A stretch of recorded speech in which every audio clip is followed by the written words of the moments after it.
Шұғыл хабарлама. Саламатсыздар ма, құрметті көрермендер?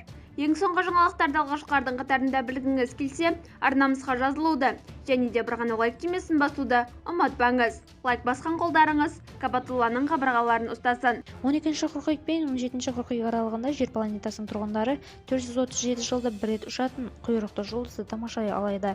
Нишимура құйрықты жұлдызды ашық жасыл құйрығымен тануға болады және ол осы демалыс күндері жерден 125 миллион километр қашықтықта өткенде ең жақсы күйде болады. Комета Европа, Азия және Солтүстік Америка тұрғындарына жақсырақ көрінеді. Басқа да жаңалықтарды білгіңіз келсе арнамызға жазылыңыз, қымбатты көрермен. Сау сәлеметте болыңыздар.